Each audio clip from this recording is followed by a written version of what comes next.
सहारनपुर गांव के सभी लोग अपने अपने काम में व्यस्त थे। कोई खेतों में काम कर रहा था तो कोई अपनी गाय भैंसों को चारा दे रहा था। कुछ बच्चे गांव की नदी के पास गेंद से खेल रहे थे। खेलते खेलते तभी सोनू के हाथ से गेंद नदी में गिर जाती है। सोनू, तूने मेरी गेंद फेंकी है नदी में तो तू ही लाकर देगा। पर मैंने जानबूझकर तो नहीं फेंकी, तुम सबने देखा। मुझे कुछ नहीं पता, मुझे बस मेरी गेंद चाहिए। अरे छोड़ो ना, तुम दोनों एक गेंद के पीछे लड़ाई क्यों कर रहे हो? एक गेंद ही तो है ना, दूसरी खरीद लेंगे। वो गेंद मेरे मामा शहर से मेरे लिए लाए थे, जो इसने अभी अभी नदी में फेंक दी। तू बड़ी इसकी तरफदारी कर रहा है। तू ही क्यों नहीं ला देता मेरी गेंद? हाँ हाँ ठीक है, मैं ही लाऊंगा तेरी गेंद। पिंटू तरुण की गेंद लाने के लिए नदी में जाता है।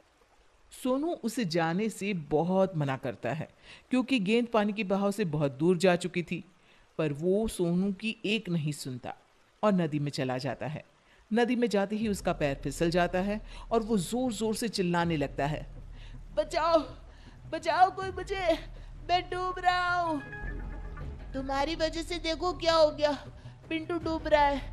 पिंटू, तुम चिंता ना करो, मैं अभी किसी को मदद के लिए लाता हूँ।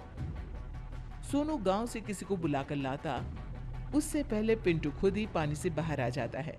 तभी सोनू पिंटू की माँ को अपने साथ लेकर आता है। मेरे बच्चे, तू नदी में क्यों गया था? अगर तुझे कुछ हो जाता तो मेरा क्या होता? पर तू बाहर कैसे आया? मुझे ऐसा लगा जैसे किसी ने मुझे पकड़कर नदी से बाहर निकाला है, पर जब मैंने अपने पीछे मुड़कर देखा तो वहां कोई नहीं था। पर माँ, सच में कोई तो था। अरे किसी ने भी बचाया हो, मेरा बच्चा बच गया, बस मुझे और क्या चाहिए। चल अब घर चलते हैं। बात को टालते हुए रामती और बाकी बच्चे वहां से अपने अपने घर चले जाते हैं। अगले दिन सुबह सुबह कल्लू अपनी पत्नी को खूब मार रहा होता है क्योंकि एक तो उसने नशा किया हुआ था, ऊपर से आज रेखा से सब्जी में थोड़ा नमक तेज हो गया था। इतना घटिया खाना कौन बनाता है? आज से तू इस घर में नहीं रहेगी, निकल जा यहाँ से। मुझे माफ कर दीजिए, आगे से मैं ध्यान से खाना बनाऊंगी, बस मुझे घर से ना निकालिए। अरे क्यों मार रहा है बेचारे को? ऐसा उसने क्या कर दिया जो उसे मारे ही जा रहा है? इसको बिल्कुल भी खाना बनाने नहीं आता। कभी मिर्ची तेज कर देगी तो कभी नमक। इसका मतलब तू उसे मारेगा? अरे कभी कभी तो हमसे भी खाना अच्छा नहीं बनता, हमारे पति तो हमें बिल्कुल नहीं मारते। पर मैं आज इसे नहीं छोड़ूंगा, ये तभी सुधरेगी। कल्लू अपनी पत्नी पर जैसे ही हाथ उठाने वाला होता है, कल्लू के सर पर पीछे से कोई थप्पड़ मारता है। कल्लू पीछे मुड़कर देखता है तो पीछे कोई नहीं होता। वो फिर अपनी पत्नी पर हाथ उठाता है। अब के उसे पीछे से कोई तेज धक्का देकर नीचे गिरा देता है। कौन है जो मुझे मार रहा है?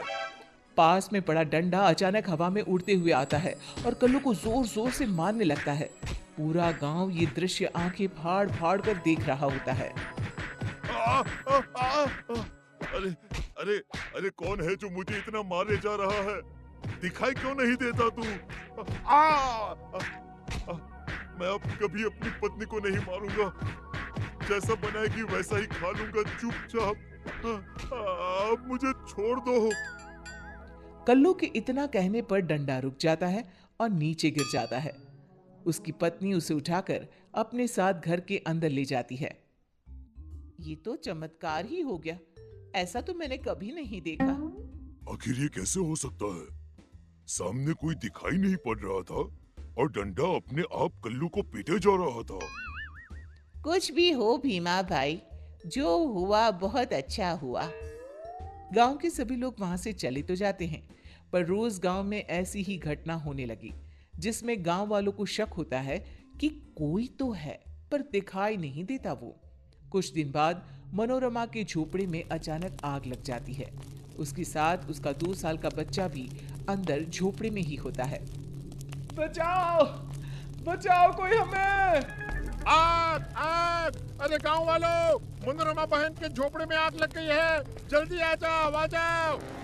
अगर इस आग को जल्दी से नहीं बुझाया तो मनोरमा और उसका बच्चा इसी आग में जलकर मर जाएंगे। उसका पति भी घर पर नहीं है, अरे वो तो खेत पर है। बातें बनाना बंद करो और जल्दी से इस आग को बुझाओ, जल्दी करो। आग इतनी तेज थी कि काबू में नहीं आ रही थी। हे भगवान बचा ले, अब तेरा ही सहारा है, मेरे बच्चे को बचा ले। तभी एक जोर का झोंका आता है आंधी का।